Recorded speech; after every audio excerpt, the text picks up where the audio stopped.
Buenos días, amigos que me escuchan. Dios le bendiga. Cristo le ama. Hoy vamos a estar hablando acerca de quién es el Espíritu Santo. Este es uno de mis temas favoritos y quiero compartirlo con ustedes. Vamos a empezar hablando acerca de quién es. O sea, cuando hablamos del Espíritu Santo, muchas personas piensan que el Espíritu Santo es un poder. Otros piensan que es una atmósfera o algo parecido. Y otros, de cierta manera, les restamos importancia. Digo les restamos porque yo también en un cierto punto de mi vida les resté importancia al Espíritu Santo. El Espíritu Santo es conocido como la tercera persona de la deidad, el consolador, el maestro, entre otras cosas. Hay muchas enseñanzas acerca del Espíritu Santo. Pero el Espíritu Santo no se le llama tercera persona de la deidad porque es el número 3. No. Se le llama tercera persona por términos gramaticales. Es decir, cuando hablamos en gramática, en lengua española, hablamos de primera persona, tercera persona, segunda persona. La tercera persona hace referencia a la individualidad de la persona, o sea, él, yo, tú. Entonces, hablamos de él, Espíritu Santo. Entonces, por eso le decimos tercera persona de la deidad. No por ser un tercero. Porque en la deidad no hay primero, ni segundo, ni tercero. En la deidad son uno solo. Entonces, esto nos deja claro que el Espíritu Santo tiene su propia personalidad. El Espíritu Santo es una persona totalmente individual. O sea, realmente cuando hablamos de su persona, de lo que él es, de lo que él siente, él tiene su propia mentalidad, tiene su propio pensamiento, tiene sus propios sentimientos, pero ellos son un complemento. O sea, para usted conocer a Jesús, primero el Espíritu Santo le convence, y para usted tener el Espíritu Santo, usted tiene que tener a Jesús en su corazón. Y para usted poder conocer a Dios es a través de Jesús. Pero quien trae la revelación es el Espíritu Santo. O sea, ellos tienen cada cual su personalidad. Dios tiene su personalidad, Jesús tiene su personalidad y el Espíritu Santo tiene su personalidad. Pero aún así, ellos son un solo cuerpo. Aquí no hay un grande ni un menor. Ellos son uno. Todo lo que sucede a nuestro alrededor es en conjunto con ellos.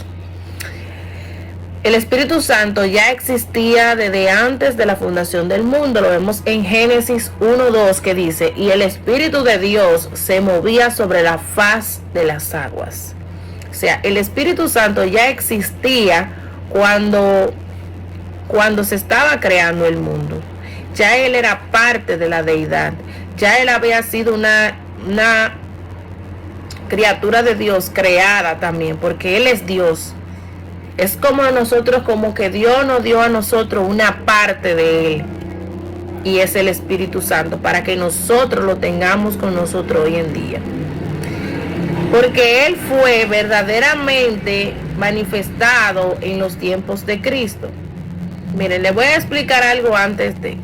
Cuando la creación se hizo, el Espíritu Santo era que manifestaba el poder de Dios. Primero Dios establece un deseo y una decisión. Jesús administra el deseo de Dios y el Espíritu Santo lo manifiesta. Cuando se dijo, hágase la luz, quien lo dijo fue Jesús, porque Él era Dios. Por eso dice la Biblia, en Juan 1:1 dice, y el verbo era Dios. En el principio era el verbo. O sea, era Jesús. Jesús era la palabra de Dios. Entonces, el Espíritu Santo es quien manifiesta el poder de Dios en nosotros. Desde el principio siempre fue el Espíritu Santo manifestando. Desde el principio fue Jesús representando la voz de Dios, siendo Dios y siendo la voz de Dios para nosotros. Siempre fue Jesús. Ahora bien, pero el Espíritu Santo fue verdaderamente manifestado para nosotros como lo que Él es en los tiempos de Cristo. Vemos en Mateo 1:18 que dice, y se halló que había concebido por el Espíritu Santo, haciendo referencia a María.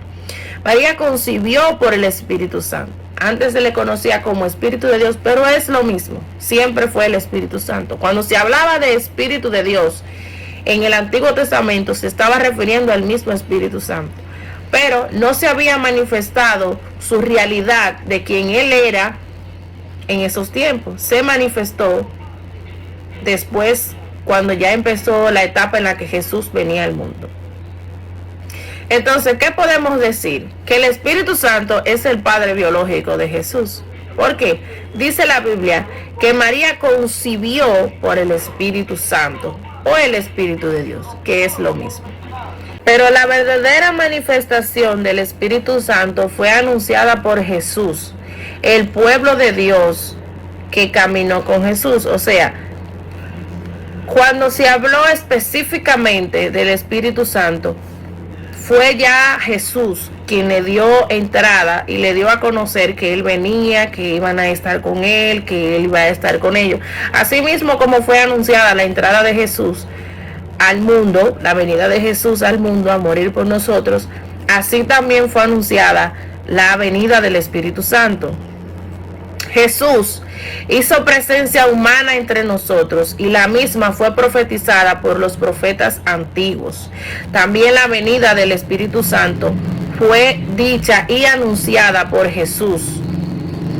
Dice la Biblia en Juan 14, si me amáis y guardad mis mandamientos, y yo os rogaré al Padre, y os daré otro consolador, para que esté con vosotros para siempre. El verso 17 dice, el Espíritu de verdad, el cual el mundo no puede recibir porque no le ve ni le conoce. El Espíritu Santo no es una porción, como muchos hemos creído. Él es una persona. El Espíritu Santo no puede ser dado por medida. En Juan 3:34 dice, pues Dios no da el Espíritu por medida. Eso es Juan el Bautista hablando acerca del Espíritu Santo. Muchas veces decimos, no es lo mismo la unción que tener al Espíritu Santo. El Espíritu Santo se da la unción. Nosotros recibimos el poder a través del Espíritu Santo, porque Él es quien manifiesta el poder. Pero el Espíritu Santo no es una fuerza, no es una atmósfera, no es un elemento de la naturaleza, no lo es. El Espíritu Santo es una persona. Él tiene su propia personalidad. Un elemento, una atmósfera, un aceite no puede enseñar. El que enseña es un maestro, o sea, una persona con conocimiento, una persona que pueda hablar, una persona que pueda pensar. El Espíritu Santo es una persona con sentimientos propios. Él también tiene cosas que no le gustan y cosas que sí le gustan. Efesios 4:30 dice, no contristéis al Espíritu Santo. La palabra contristar significa entristecer a alguien. O sea, un elemento no se puede entristecer. Un aceite no se puede entristecer. El Espíritu Santo puede entristecerse, pero también puede alegrarse. O sea, una persona que tiene sentimientos.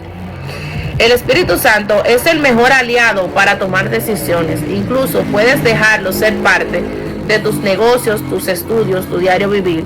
Él es el ser por excelencia a la hora de tomar decisiones. Y eso también está en las Escrituras. Dice Hechos 15:28, porque ha parecido bien al Espíritu Santo y a nosotros. Eso es los apóstoles haciendo referencia en una toma de decisiones que ellos tuvieron, en la que ellos especifican y dicen que a ellos le pareció y al Espíritu Santo, o sea, hubo una reunión, se puso el tema sobre la mesa, aquí nosotros interpretando, y ellos tomaron la decisión, conjunto acuerdo con la opinión y la aprobación del Espíritu Santo de esa decisión. Entonces, ¿qué pasa? Ellos no veían al Espíritu Santo ni tenían al Espíritu Santo como una atmósfera, tampoco lo tenían como un aceite. Esos son simples símbolos El Espíritu Santo sí usa los elementos de la naturaleza. Y cuando Él llega, se crea una atmósfera para que se entienda que Él está en el lugar. El aceite simplemente es un símbolo. Pero Él es una persona. Él es la persona de Dios. Jesús es la persona de Dios. Y Dios es su propia persona. Por eso decimos Dios Padre, Dios Hijo y Dios Espíritu Santo. Son lo mismo. Ahora bien, si nos damos cuenta, ellos no tenían al Espíritu Santo como una atmósfera, como un aceite. Ellos tenían al Espíritu Santo como parte de su equipo de trabajo. El Espíritu Santo era parte de todo lo que ellos hacían, porque les pareció bien al Espíritu Santo y a nosotros. O sea, Él estuvo de acuerdo con nosotros nos pusimos de acuerdo con Él. Entonces, por eso las cosas le funcionaban tan fácilmente a la iglesia primitiva, por la relación que ellos tenían con el Espíritu Santo, porque ellos no le restaron importancia al Espíritu Santo. Ellos sabían que teniendo al Espíritu Santo, tenían a Dios mismo, tenían al mismo Jesús entre ellos, porque Él lo manifestaba. Tenía la decisión del Padre, porque Dios toma la decisión, Jesús la administra y la autoriza, y el Espíritu Santo la manifiesta a nosotros.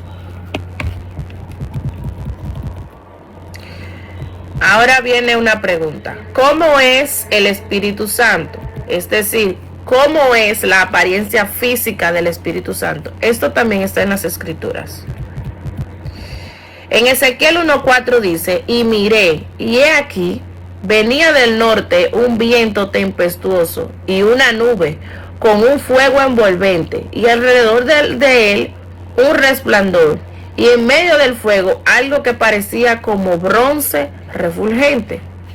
Pero dice el verso 26, y sobre la expansión que había sobre las cabezas se veía la figura de un trono que parecía de piedra de zafiro. Sobre la figura del trono había una semejanza que parecía de hombre sentado sobre él. Verso 27 dice: y vi apariencia como bronce refulgente, como apariencia de fuego de ella en derredor. Es decir, la apariencia física de Jesús es bronce refulgente. Dice entonces que Él vio un viento tempestuoso que en el centro parecía bronce refulgente. Ese es el Espíritu Santo. Esa es la apariencia física del Espíritu Santo. Está en Ezequiel 1:4. La apariencia física del Espíritu Santo está en Ezequiel 1:4. Ahora bien, usted dirá: ¿cómo yo sé que es así? Fácil. La Biblia dice en Génesis 1:26: hagamos al hombre a nuestra imagen. O sea, ellos eran igual físicamente. La única diferencia es que el Espíritu Santo es un espíritu que no tiene apariencia física de persona. Jesús tiene apariencia física porque la Biblia dice que Él recibió un cuerpo transformado, apariencia física de hombre. Entonces, su color de piel es bronce refulgente. Entonces, el Espíritu Santo es un espíritu, pero también tiene bronce refulgente porque es la imagen de Dios. Es la imagen de Dios mismo. Todo está en las Escrituras. Todo lo que queramos saber está en las Escrituras. Ellos tienen una apariencia física familiar a la de Dios, Jesús y el Espíritu Santo. Yo podría decir en lo personal que he notado la real importancia que es tener al Espíritu Santo en mi vida, en mis decisiones, es tener el mismo respaldo de Dios. Porque ahora no es Jesús que está en la tierra, es el Espíritu Santo. Pero con esto yo no le quiero restar importancia a Jesús, porque el mismo Espíritu Santo me ha enseñado el valor y la realidad de Dios, y la realidad de Jesús a través de las Escrituras. ¿Quién es Dios?